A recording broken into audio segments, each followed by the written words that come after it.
Yeah, so for today, the plan for today's group is for a little bit is last question that they posed in the last talk, which was about optimizing for gather transport, taking a little bit of a look onto what happened for the wavelet transfer, right? So it's not it's really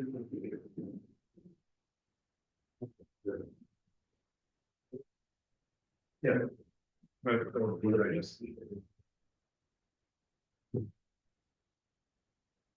Speak on the slide. Yeah, and then yeah. Thanks. Yeah, so let's start by recalling the main results from the last lecture that we proved. So one of them was this kind of inaugural result by Lubashik. She showed that if you take a disk, a center disk, then the eigenfunctions of the localization operator with a Gaussian window are exactly the multiples of these functions. And we also proved this theorem by Abreu and Dörfler, which actually states that if you take a simply connected set, and suppose that that one of the unique functions is an eigenfunction of this localization operator, then U is actually a center disk. Okay. Well, yeah, we were talking about results which have to do with disks in the past talk. So the question that might arise naturally is like, why are you speaking? Why are you talking so much about disks? Well, why are they so special? So are they in any way related to maximal concentration? And this the first part of the question is natural. The second one is perhaps a little bit more guided by previous experience, specifically with the Faber-Kronig inequality. So before we talk about concentration for the short time for a transform, let's talk about concentration for the Faber-Kronig inequality. So this and actually in order to concentration for the Dirichlet eigenvalues for the Faber-Kronig inequality. So let's try to make sense of what that is, right? So pick a domain in R2 and consider the class of functions which have, well, they're in this sub-left space H1 of the domain with boundary values equal to 0, right? So in the sense of so the left traces. And take gamma 1 of omega to be just the infimum over this class of functions of, I'm sorry, I think that should supposed to be a square here, both on top and below. But in any case, it's just a gradient, the alpha norm of the gradient of u divided by the alpha norm of u. You take the infimum over that class. And it's an exercise in calculus of variations, just basically doing the usual variational approach. This gamma 1 is the smallest number such that this equation is satisfied, right? So this is what we call the numbers of lambda such that this equation here, Laplace u, which was minus lambda u, are what we call the eigenvalues of the Laplacian. Okay, so yeah, we will consider this smallest eigenvalue of the Laplacian on the domain omega. And then the question that we need to answer is how, so what are the extremal sets for this quantity, right? So if I fix the measure of omega, what are the extremal sets? And the Faber-Kronig inequality, which is a classical result, a very important result in geometric analysis in PDEs, says that if I take a disk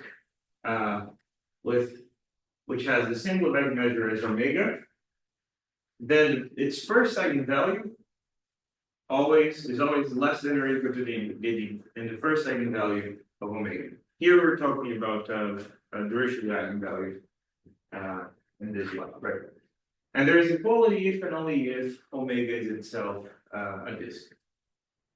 And since we're speaking about this inequality, let's maybe prove it, since the proof is very short, also quite elegant. Yeah, so we start by actually using an object of, well, this is of like crucial importance to geometric analysis, which is that of which is this object is just decreasing rearrangement of a function. So what is the decreasing rearrangement of a function? We take a function in W1, 2, R2, but we could have just said that it's an L2, for instance. And U star is just the a radially decreasing function that satisfies this equality for each level set of for each t real parameter, right? So for each level set of U, this equality is satisfied, and U star is this denoted the only radial function that actually satisfies these properties one point. So we can show that there is only one, and so on. Yeah. So I mean, well, besides this property that it's just one, that it's unique, that there is a rearrangement, but just you can actually write a formula for it. It has some other properties, like for instance, this here, and together with the layered cake representation, shows that it preserves Euclidean norms. Cool. And it actually decreases gradients, which is very nice. We'll show this inequality, by the way, later on. It's actually directly related to the proof of the main results in this talk. But it's the polynomial inequality for it. That was actually for LP in general, but for this talk, we're only going to need the L2 version. Okay, and then how do we conclude? Well, take a function in H1 naught of omega. You use some sort of a Sobolev extension theorem to extend it to R2. It still has the property of having like the same trace that it does.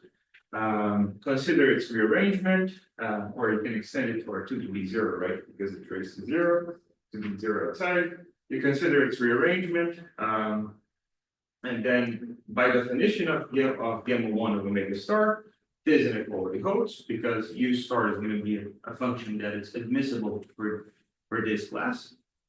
On the other hand, this thing in the denominator doesn't change by the first proposition, and by the second, this one decreases.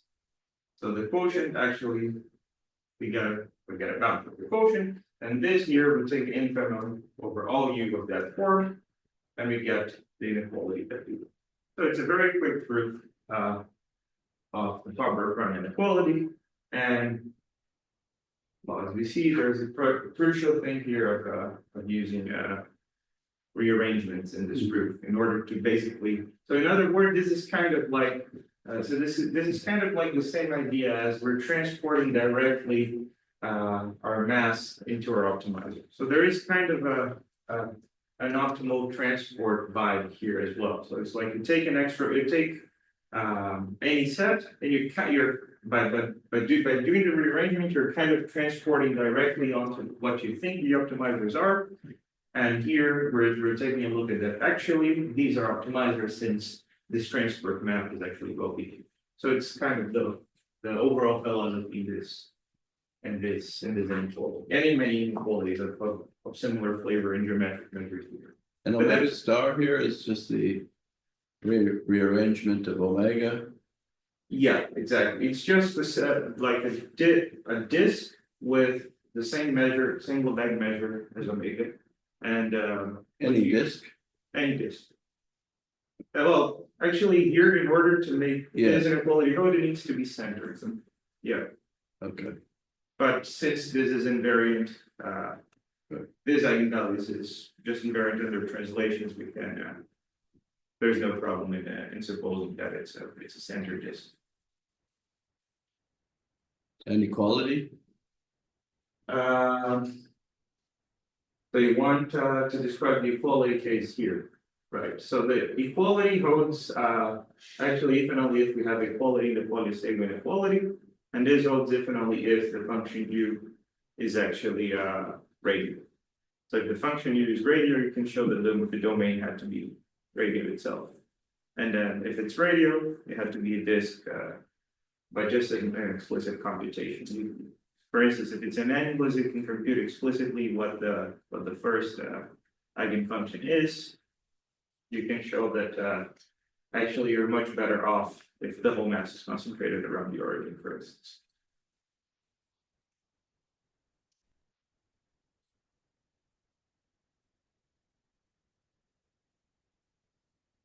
Okay.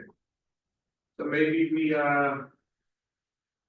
let's continue with but this is yeah, these are very good questions. This kind of these kinds of ideas are actually gonna show up again in the proof of Ramain theorem,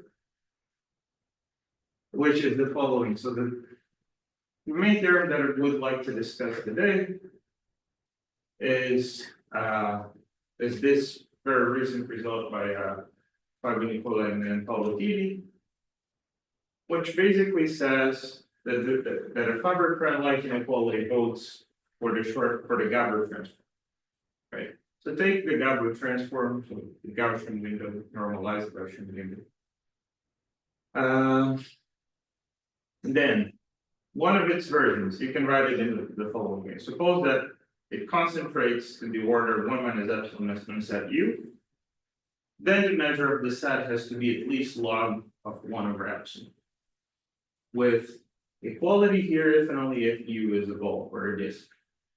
In other words, actually you can write an eigenvalue inequality out of this thing, and the eigenvalue inequality is lambda 1 of U, so the lambda 1 that we defined last time, is less than or equal to lambda 1 of U star, where U star is a disk with the same measure of U.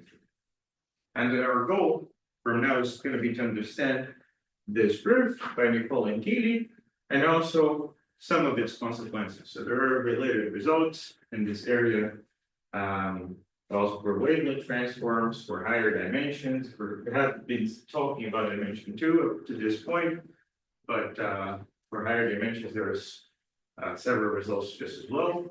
And for this talk, I would like to focus on these kinds of problems. And we're going to see that actually there is a very nice technique, kind of overarching technique behind the proof of this result.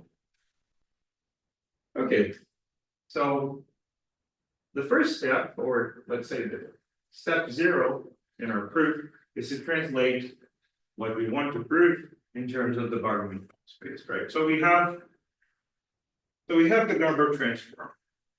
It has a Gaussian window. We need to make use of that in a way. How do we use that? We actually have a Gaussian window. Well, the only thing that we know that makes it very special is that there is a direct connection with analytic functions.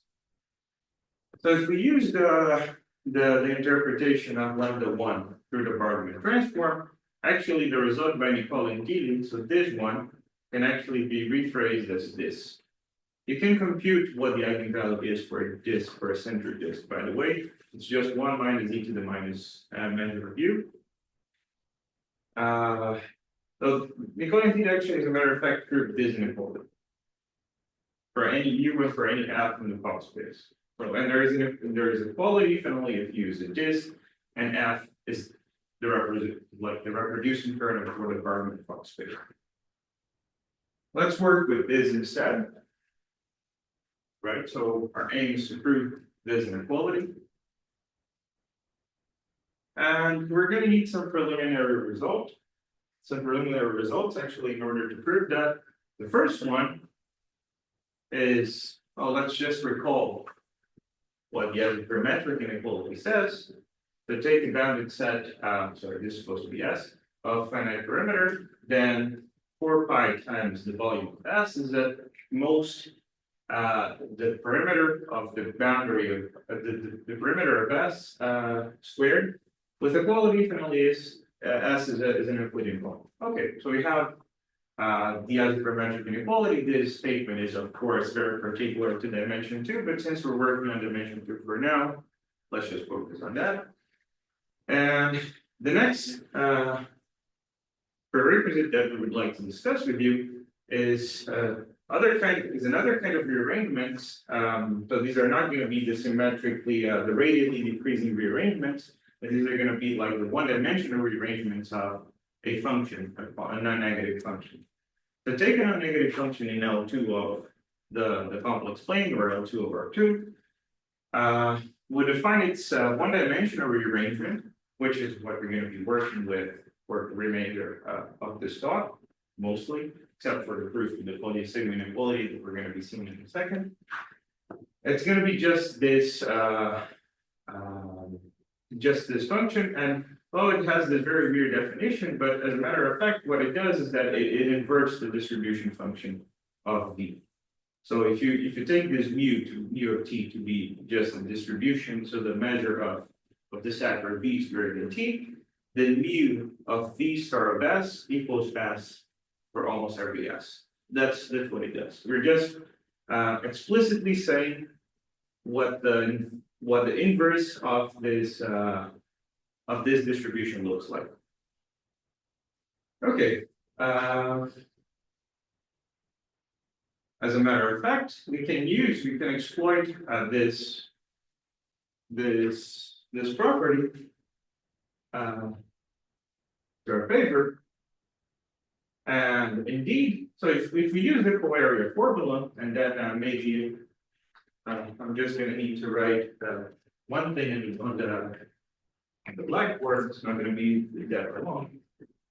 It's just that the measure is that can be written as the integral from 0 to t by the co-area formula 1 over gradient of v equals s. Then you take one dimension less here and integrate on the s parameter. So this is an application of the co-area formula. Actually shows that the derivative of the distribution function is given exactly by this, the negative of this integral. And hence, since V star inverts the distribution function, we can use the chain rule to just compute its derivative on the other hand. It is going to look like that. It looks a bit weird, but trust me, it's going to be useful in the life. And finally, the last thing, the less important observation is a very, very naive observation to make, but if you take this function u of z to be modulus of z squared times the Gaussian on C for some f in the Fock space, then the Laplacian of log of u equals minus 4 pi everywhere on the set where f doesn't vanish. Why is that? Well, log of modulus of f, no need to turn on the log equation. So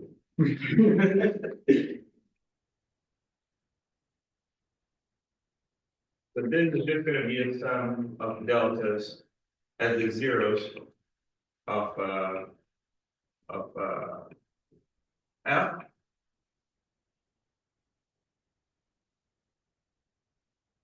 So whenever we take the log, we have two parts. One is the log, we take the Laplacian of this log of this thing. We're going to have a sum of deltas. If we're on the set where f is greater than 0, this sum of deltas doesn't play any role, so we're good.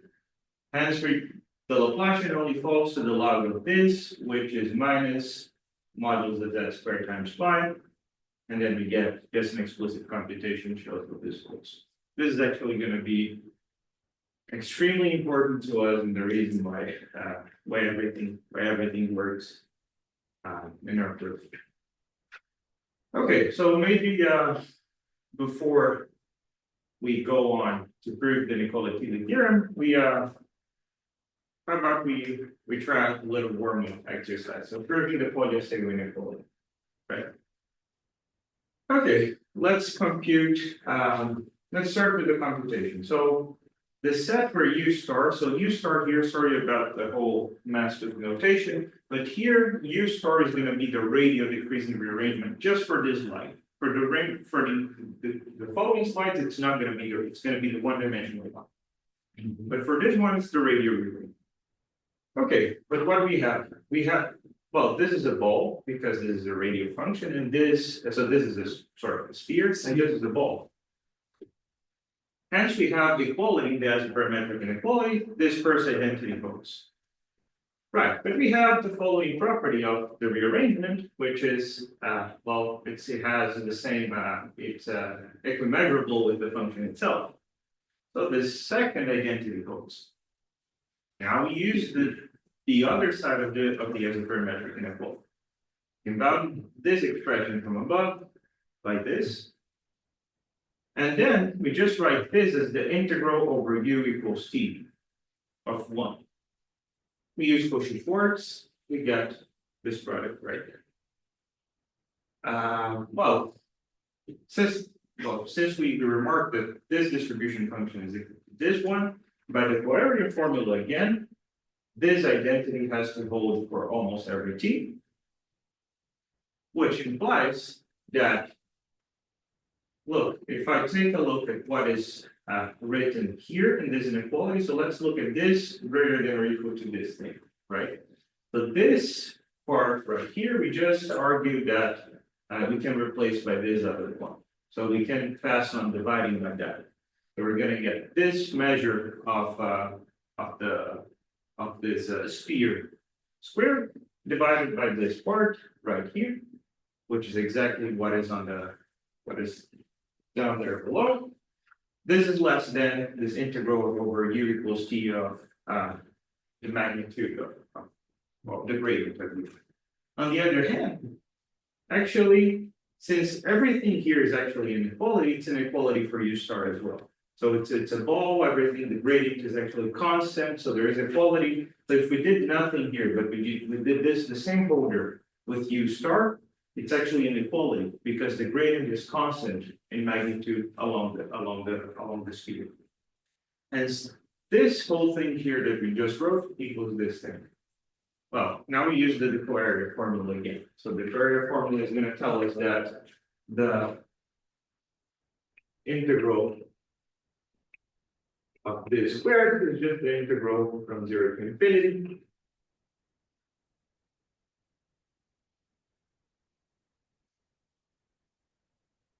One.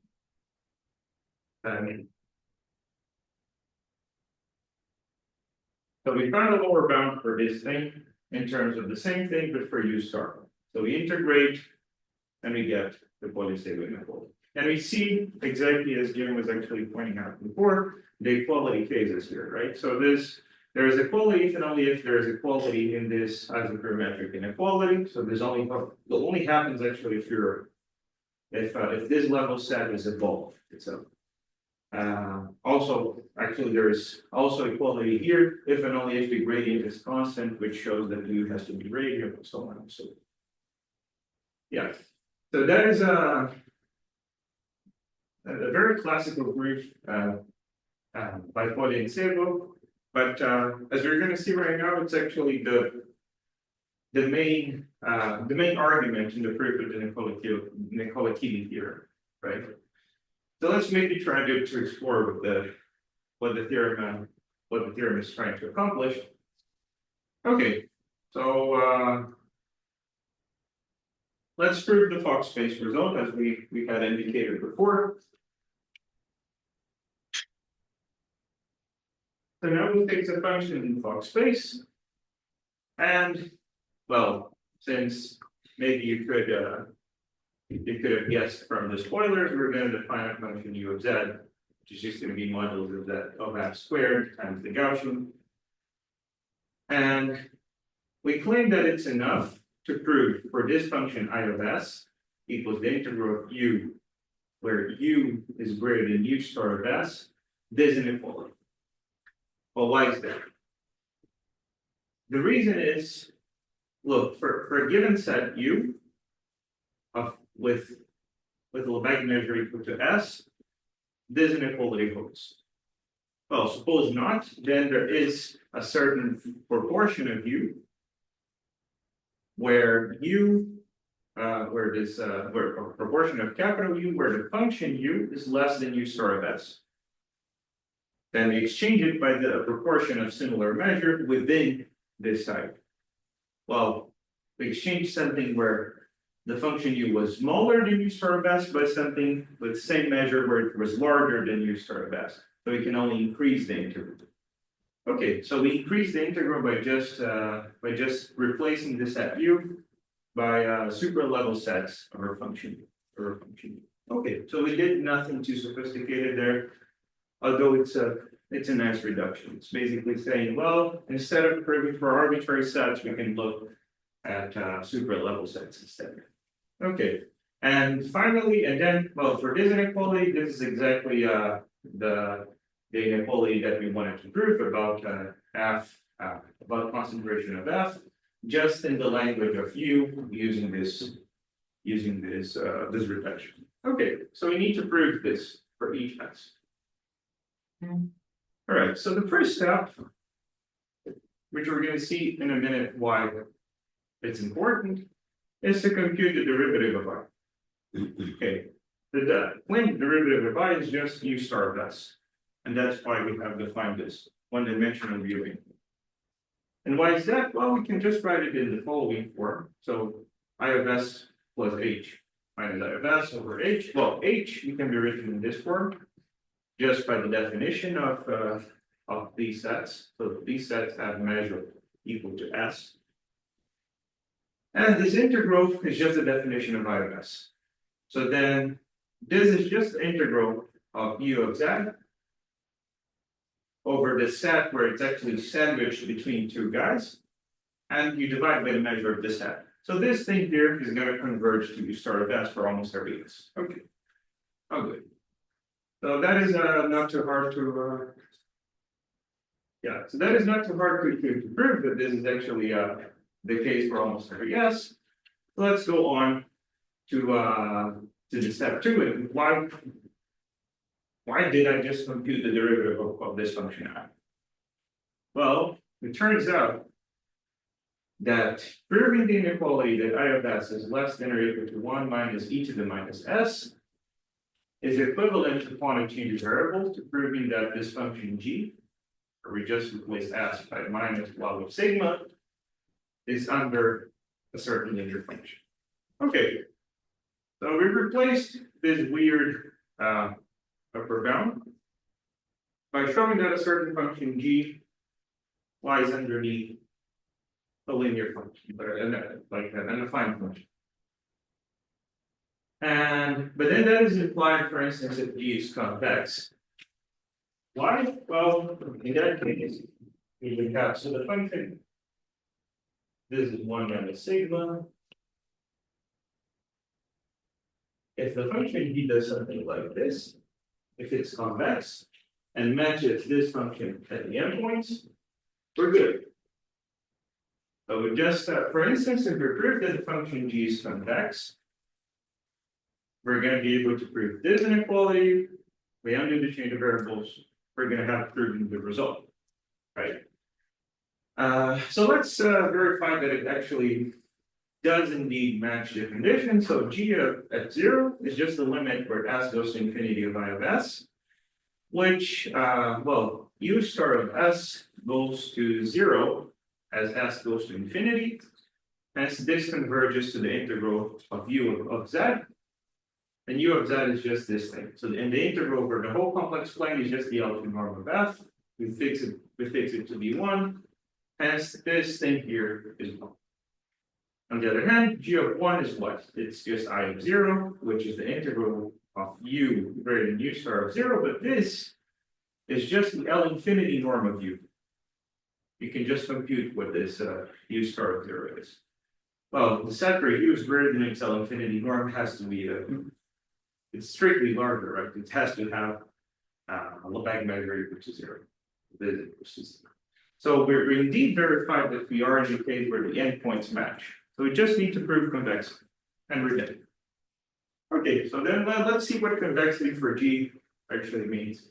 So the first derivative is this thing, the second is this thing.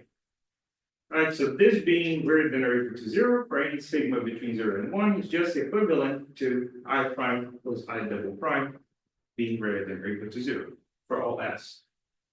So then we revert back to I, try to take a look at it and try to prove this inequality. That's for now, that's the only thing that That's our only hope, right? Proving convexity is the simplest thing possible that we can do in order to try to prove this inequality likewise. So let's do that. Okay.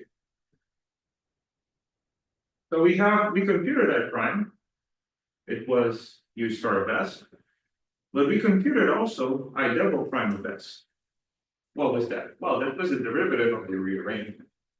And we showed before that the derivative of the rearrangement had this expression here, right? Okay, so let's start then using a strategy similar to the point stable inequality. Let's look at the perimeter of the set where u equals u star of s, right? We use Cauchy force. This part here, it's going to be just minus I double prime of s to the minus 1 by what we had before. And this part here we have to analyze too. Also, we have to analyze this part because we don't know what the heck is going on with that. Okay, then how do we analyze both this and this? So first of all, analyzing this, we can do it with the isoperimetric inequality once again.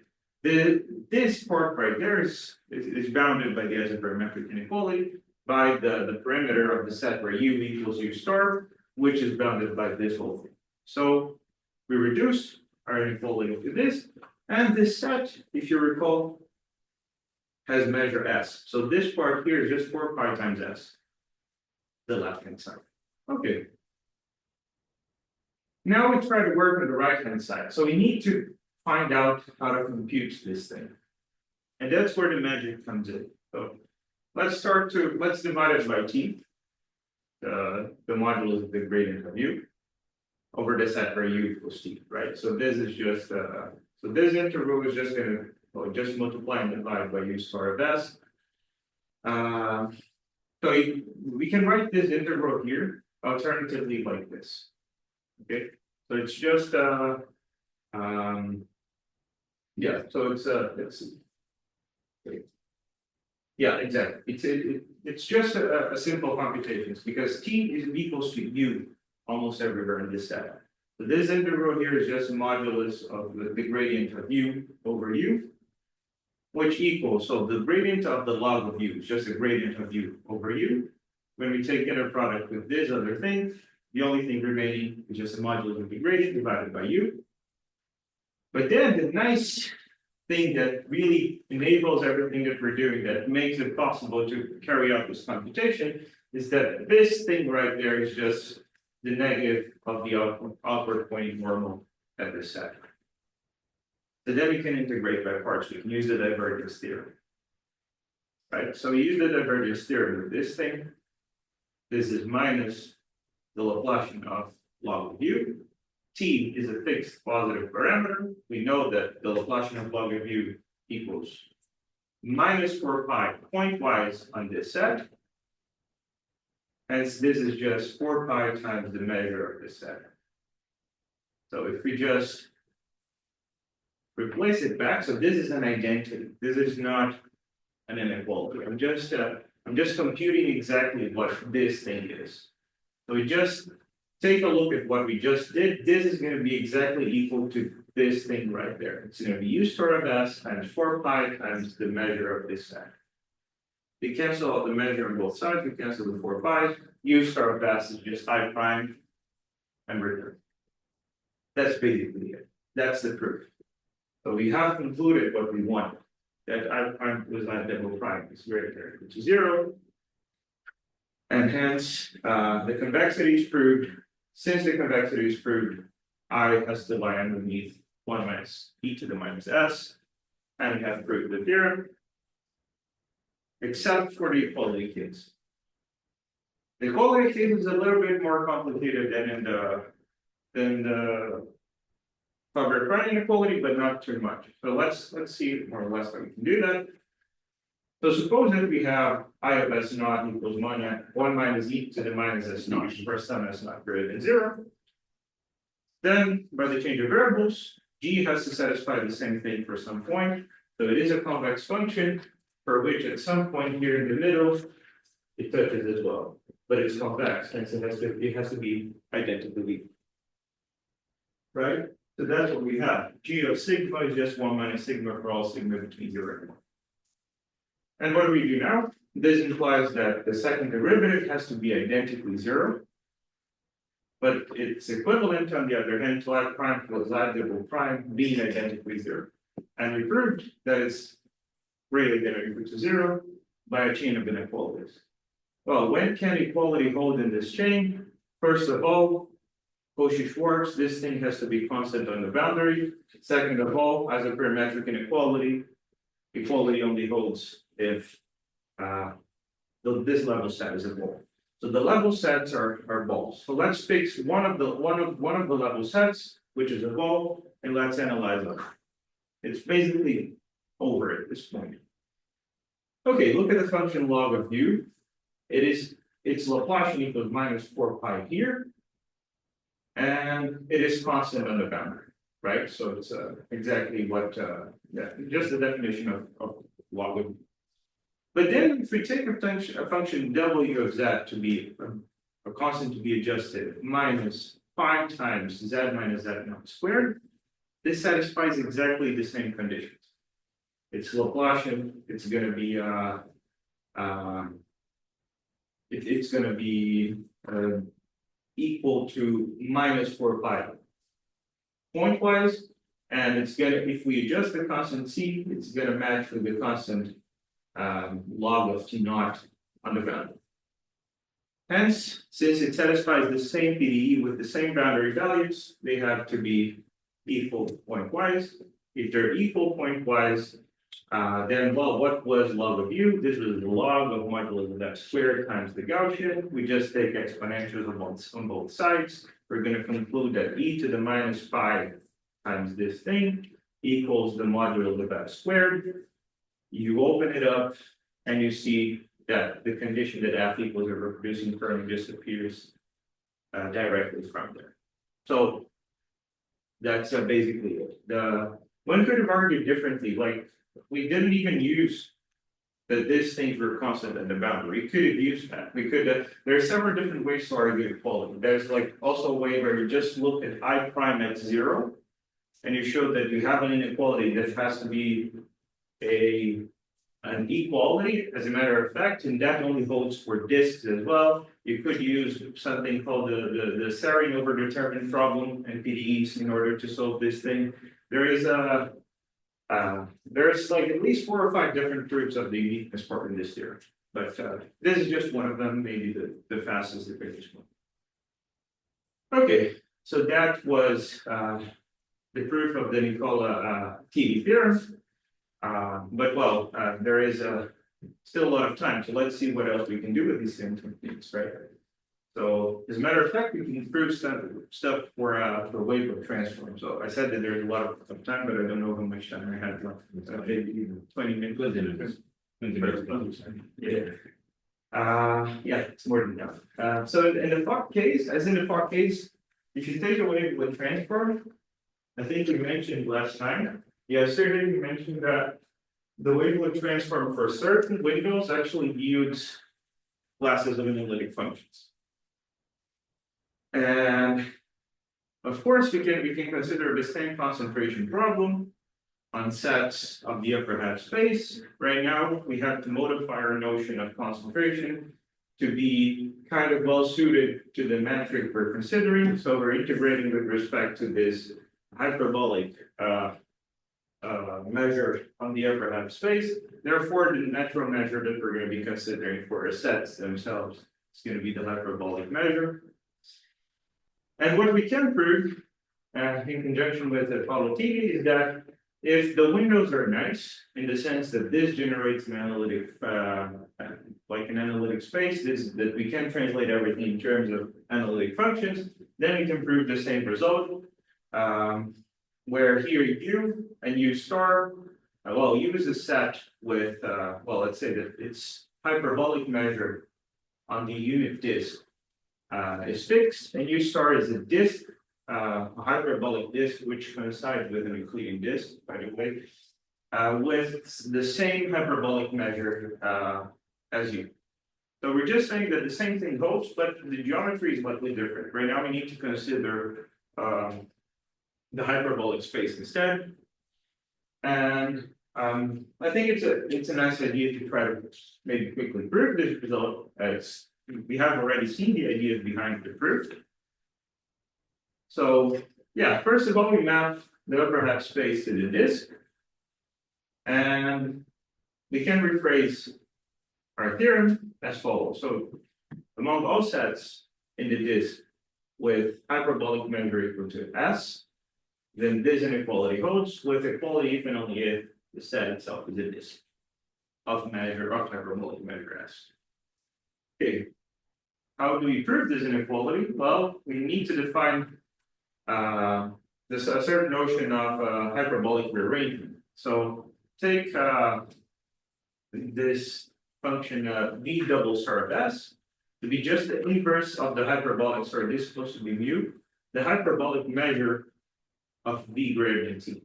And then we're just going to do the same thing. So we consider this function of j. It suffices by the same argument as before to bound this function of j by the upper bound that we have for any function g with such that the integral of this over this equals 1.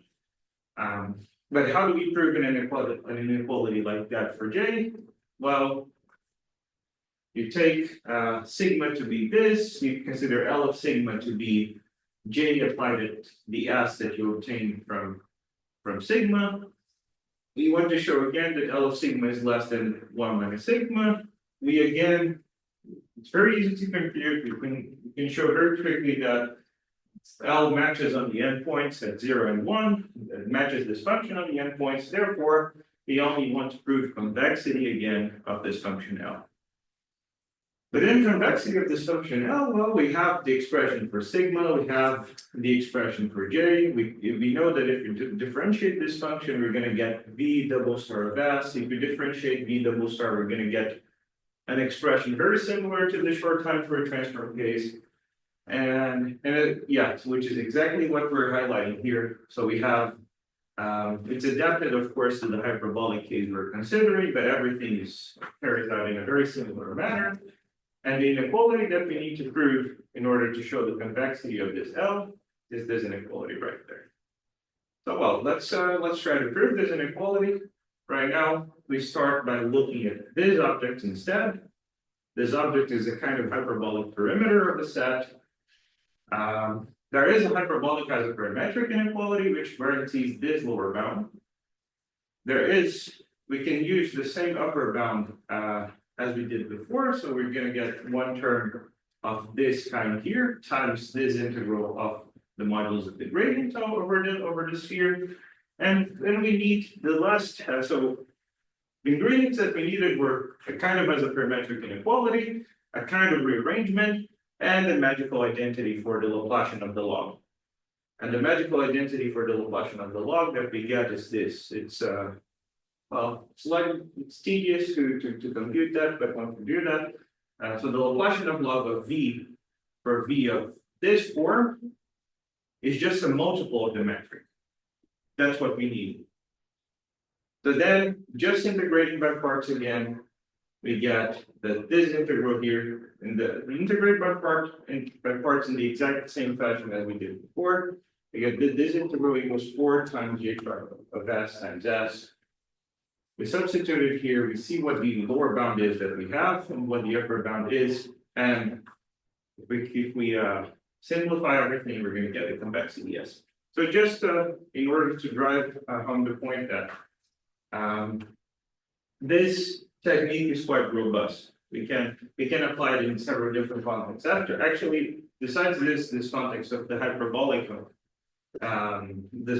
context, which is directly related to wavelets, I think afterwards, Kulikov, Ortega Cerdan, and maybe also Paulo is a part of the project, I don't recall anymore. They proved it for also the case of curvature, positive curvature 1. So this is hyperbolic space where, well, the curvature is constantly negative. They proved it also for the sphere, where the spaces of analytic functions are just polynomials, but they can get inequalities of a very similar flavor as well.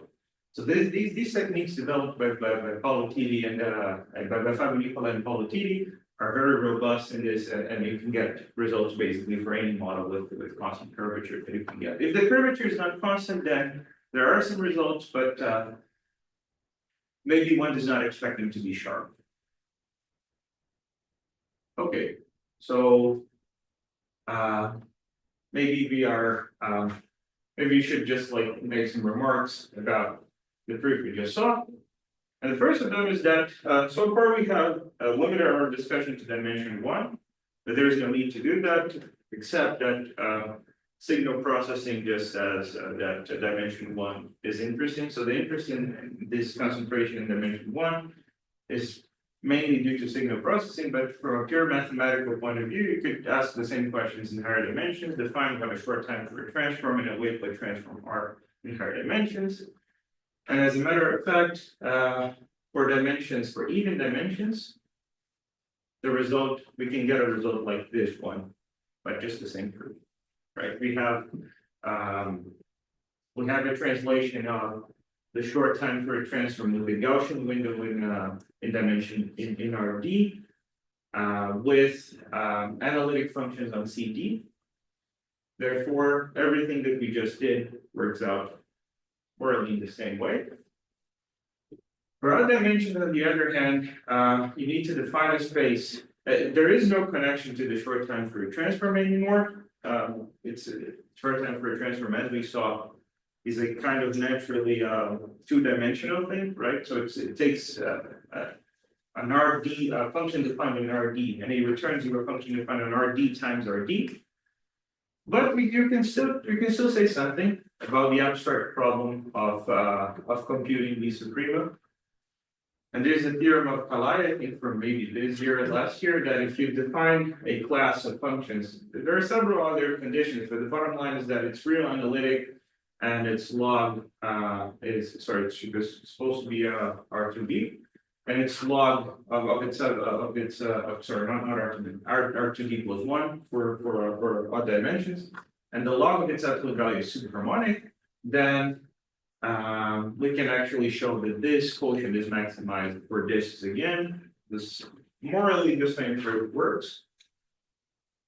And yeah, so there is a version of the short time Fourier transform result for higher dimensions. Even though we might lose the translation back to the short time Fourier transform world. And in the wavelet world, there's also a translation, and it's slightly more complicated to state. Let's maybe just take a very quick look at what we're saying. So we're going to need actually hyperbolic superharmonic functions. We define the hyperbolic Laplacian as this operator is just the Laplacian operator for this is supposed to be this with respect to the hyperbolic metric. And actually the result actually is considerably more complicated to state but not to prove, in the sense that we can find some weights which have some nice properties which are bounded from above and below by these natural Bergman space weights for each n, and for which these quotients are maximized for at disks for sets of finite measure and alpha greater than 1, where the class A is just the class of functions that are square integral with respect to those weights.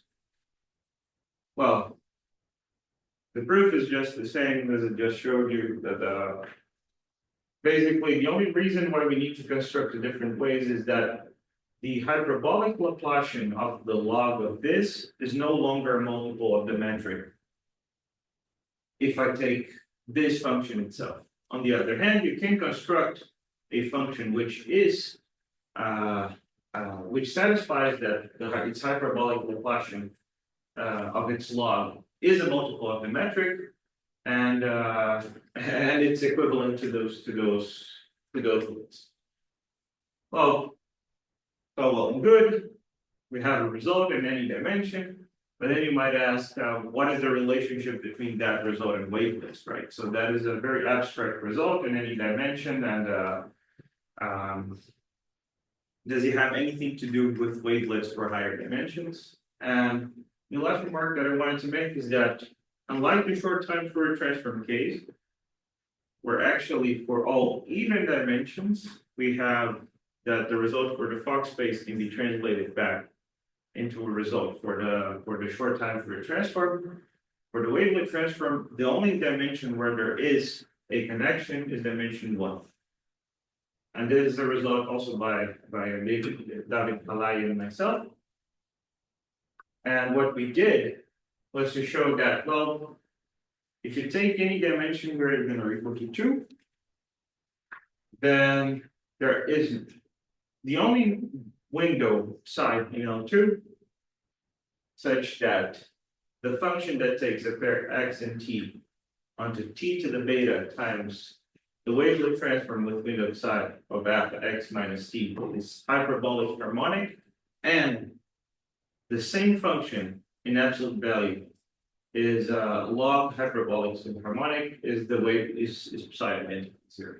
So there is no non-trivial function that has these two properties.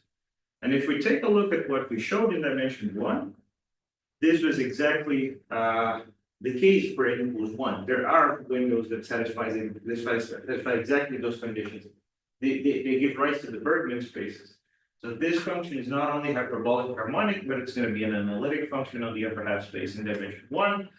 And this here, as the log of the modulus of an analytic function, it is going to be subharmonic.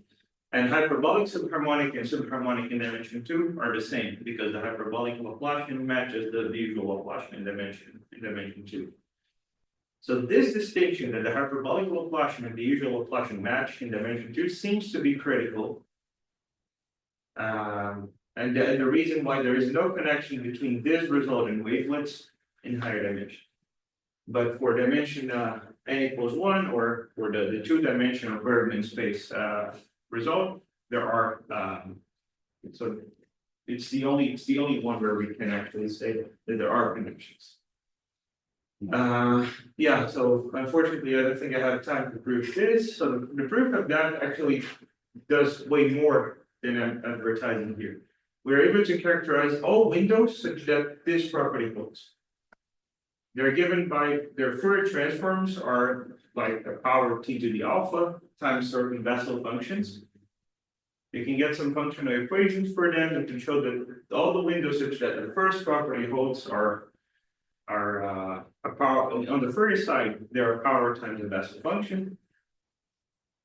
And for the second one, well, you plug in this window and you pick a very nice specific sequence of functions that makes it break down, that actually breaks down this property. But yeah, this result actually hides much more. It hides the fact that we have a complete characterization of these as well in dimensions, in higher dimensions. And yeah, so there seems to be kind of a need for new ideas. So that is maybe a nice, interesting direction to look at. So the same ideas from the original paper by Fabio Nicola and Paolo T, they are only going to bring you so far with respect to wavelet transforms in higher dimensions. If you want to prove sharp concentration results for them, you're going to need new ideas that don't use the same kind of analyticity properties that you have. But finally, the last thing that I wanted to comment on is, well, the whole philosophy behind this lecture was to try to take a look at what the optimal concentration is. What is that like for the upper transform and for the wavelet transform? And an immediate question, which has actually applications in problems in physics and actually several different problems in signal processing, is about stability. So if I have that, my function almost perfectly concentrates on a set in terms of its short time for the transform on it almost perfectly concentrates on the set U, then what can we say about U and F? Of course, the ideal result would be saying that U looks a lot like a disk and F looks a lot like a Gaussian, which is the kind of well, they're almost close to satisfying perfect concentration, then they have to be very close to the extra minor. And I'm not gonna, yeah, maybe we're not gonna be able to meet tomorrow due to the possible flood or not, so I'm gonna spoil you. It's actually yes, the answer is yes, it holds. Maybe tomorrow we're gonna be able to see a proof of that, maybe not. Hopefully the flood is not gonna affect us. But yeah, this would be the main topic of our last lecture, so I'll stop you. Thank you very much. Are there any questions? I have one. You mentioned that in signal processing, the only interesting case for them is dimension one, right? So Yeah, that's signal depends on time and produces something, right? So right. Yeah, well, be that thing, or are there any other right? That's where, well, it's a lie that it's the only interesting case, but it's the only case that I have seen the short time for transfer being extensively used in applications. I think it's interesting theoretically. Also, the short time for transform has, that's why Deep was interested in that, by the way. Like, it's also related to physics, and in physics, it's important also in higher dimensions. It's related to just averaging over groups of symmetry to analyze symmetries of certain particle systems. So first, but for signal processing specifically, I haven't seen many results dealing with the short time for a transform in higher dimensions. It's basically, as you said, it's just like, well, a signal has, it's a function of time. So it's naturally a one-dimensional thing, and people tend to analyze it as such.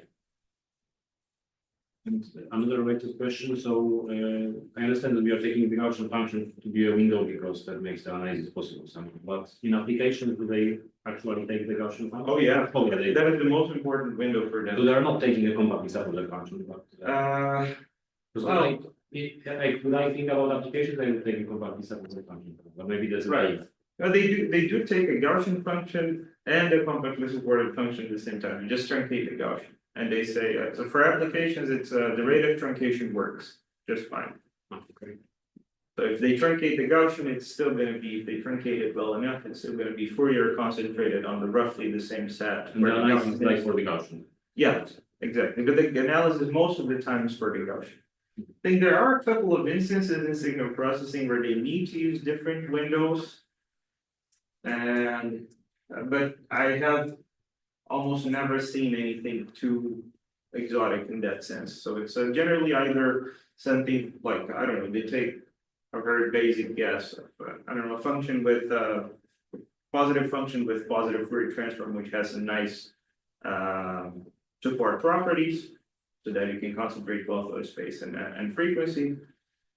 So the Gaussian is a natural candidate for that. I have seen people use Hermite functions as well, but that is very rare. I think it's just a couple of papers, but where it was not really. I think it was more like a discussion over the applications rather than applications. It's like there was, I think, a paper I saw where the guys were cogitating that if maybe you change to a Hermite function, or if you tune your Gaussian a little bit by adding a small perturbation, you can do better, but not really proving, well, not really using that to do anything concrete. Neither that nor proving results. It's just like basically a discussion about what could be done. What about Poisson kernel? Can we put it there? For this proof, you mean, or for no, in general? Can we... Okay, sure. Yeah, sure. Sure. Yeah, it would be yeah, the Gaussian has, you know, many. So the nicest property is that since the short time for a transform is invariant under for transforms of the window and the function itself, it would be nice to have a window that is Fourier invariant. Mm-hmm. And the Gaussian is the most natural choice. Yeah. But yeah, for instance, if you sum the Poisson kernel with its Fourier transform and divided by 2, you still get something like that. You can still ask what you get by doing that. Maybe there is some interpretation. I think so, but yeah, for the current proof, I know that it doesn't work because the only windows where an analytic translation of such a kind can be done are Gaussians. So only the Gaussian has this this kind of property that you can translate every problem about concentration with a problem to a problem about analytic functions.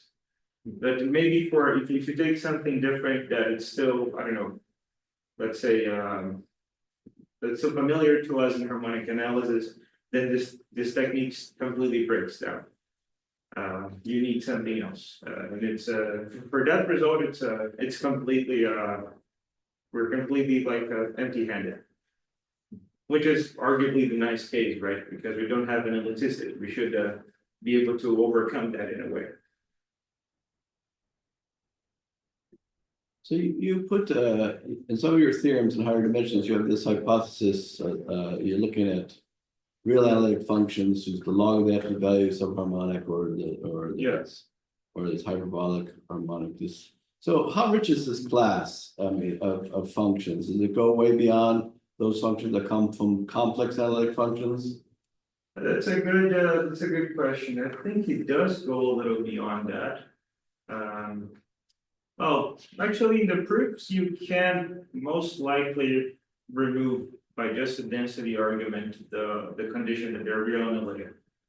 If you just have the log of modulus of f is subharmonic, then you have many more functions. Because if it's an analytic function, you have an explicit expression for the Laplacian of its log. It's just a sum of deltas. If it's just something non-negative, you have many more functions. And that actually comes into play when trying to analyze the stability, right? So the stability for this inequality for the analytic functions is already, you know, a not so trivial result, but it's an open problem to generalize that for this larger class, because we lose completely these properties that the Laplacian of the log are so well behaved.